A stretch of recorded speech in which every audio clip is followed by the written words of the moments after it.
ये होती है सर पॉजिटिविटी। ये देखो, चेक करना सर। तुम कहते हो पॉजिटिविटी फैलाने से क्या होगा, और अगर आप मेरे कहने पर किसी का विरोध नहीं कर रहे हैं तो आप पागल हैं।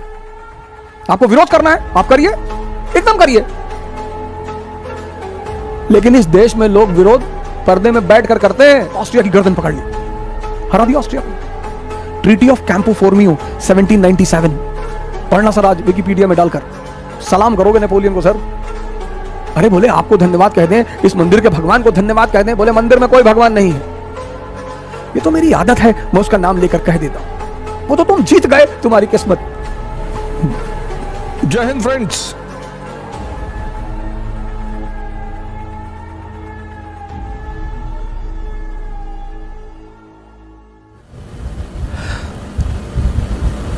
च्वांगसू बहुत बड़ा संत हुआ चाइना का। च्वांगसू, चाइना छोटे छोटे राज्यों में बटा हुआ था उस वक्त। तो एक राज्य दूसरे राज्य पर, च्वांगसू जिस राज्य में था वो छोटा सा राज्य था, तो उसके बगल वाला जो बड़ा राज्य था, बड़ा ताकतवर राज्य था, जो उसके राज्य का मित्र था, उसने पता नहीं किसी बात पे नाराजगी हुई और उस ताकतवर राज्य ने च्वांगसू के राज्य पर हमला कर दिया। अब राजा को तो पता था कि यार हम तो गए, छोटा सा राज्य। अब 1856 में झांसी रानी लक्ष्मीबाई कि हम क्यों इतना महिमा मंडन करते हैं, छोटा सा बिंदी भर का राज्य, बिंदी भर का, जिन अंग्रेजों की सत्ता पूरे भारत में स्थापित हो चुकी है, वो उनसे लड़ रही हैं। क्या हिम्मत रही होगी, क्या निश्चित तौर पर वो महिला उतार रही होगी। 1856-57 जब भारत पर, पूरे भारत पर लगभग कर्जा, पूरा भारत पर कब्जा, पंजाब 1848, 1765 बंगाल, 1799 मैसूर, 1817 मराठा, 1843 सिंध, 1848 पंजाब, 1856 अवध, पूरे भारत पर कब्जा। और वो छोटी सी झांसी की रानी लड़ रही है। वो दम है सर। ऐसा ही कुछ मसला था। एक झांसी जैसा स्टेट और एक ईस्ट इंडिया कंपनी जैसे स्टेट ने च्वांगसू के राज्य पर हमला कर दिया।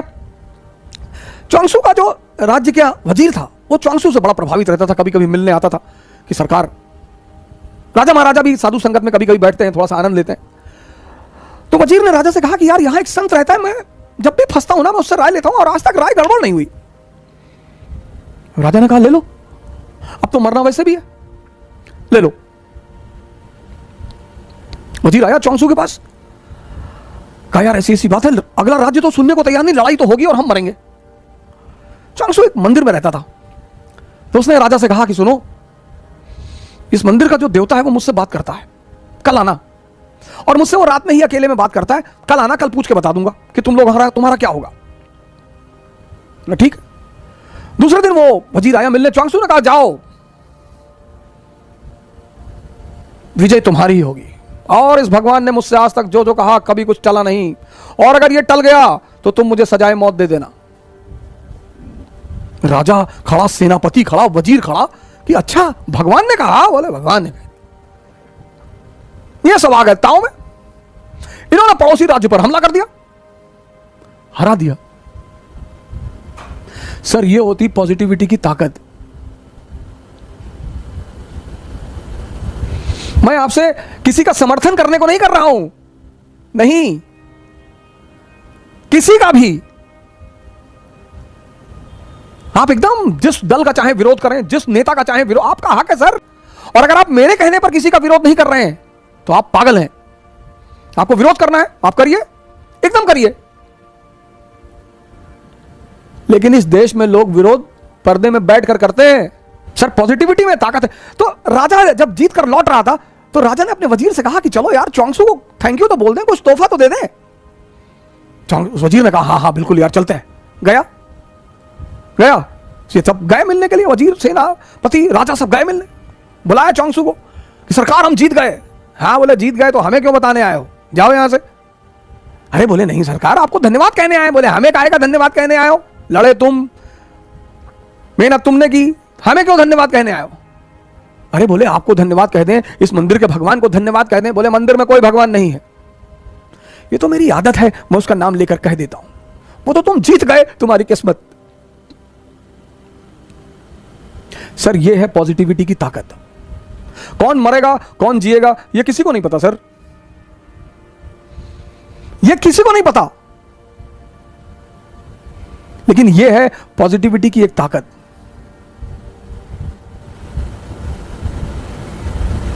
एक छोटी सी घटना और सुनाता हूं पॉजिटिविटी पे। 17 और ये ऐतिहासिक घटना सुनिए। 1789 French revolution, 1789 French revolution.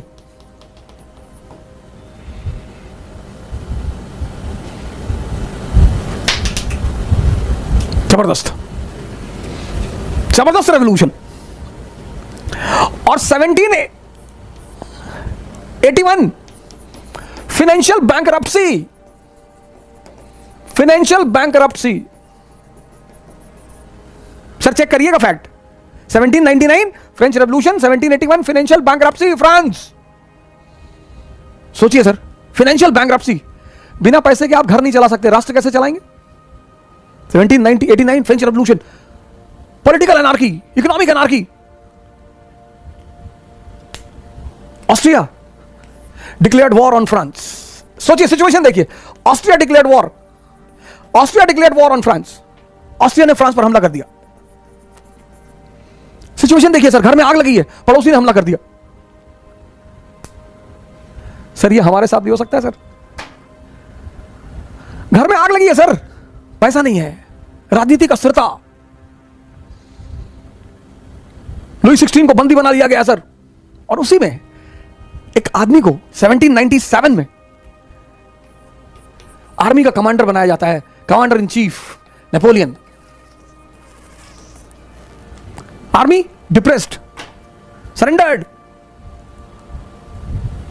Sir 3 general already resign कर चुके हैं सर, उसको कमांडर बना दिया जाता है ऐसी आर्मी का, कमांडर इन चीफ। आपकी तरह हमारी तरह मिडिल क्लास का आदमी, अपॉर्चुनिटी मिल गई। He goes to the army and he says to the army कि I am the son of God, blessed son of God, blessed। मैं भगवान का आशीर्वाद दिया हुआ बेटा हूं, मैं ना हारूंगा। बोला मैं हारने के लिए पैदा ही नहीं हुआ। आर्मी तो ताव में आ गई कि अरे ये भगवान का आशीर्वाद दिया हुआ बेटा है। और फिर एक तो उसने हिम्मत दी अपनी सिपाहियों को और सपना दिखाया। उसने कहा ये Gujarat, Italy, land of prosperity, wealth, आओ मेरे साथ, ले चलूं। तुम खाने पर मर रहे हो ना, तुम्हारे पास खाना नहीं है ना, आओ आओ चलो।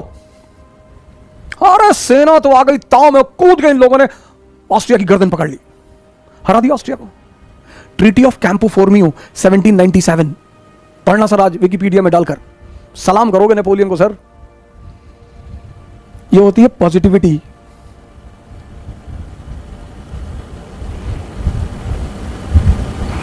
इलेक्शन में वोट देने जाओगे तो हमसे पूछ के जाओगे, इसको देना होगा देना। अभी उस पर भी आ रहा हूं, इलेक्शन पे भी, आज इलेक्शन पे भी चर्चा करूंगा। ये होती है सर पॉजिटिविटी। ये देखो चेक करना सर। तुम कहते हो पॉजिटिविटी फैलाने से क्या होगा?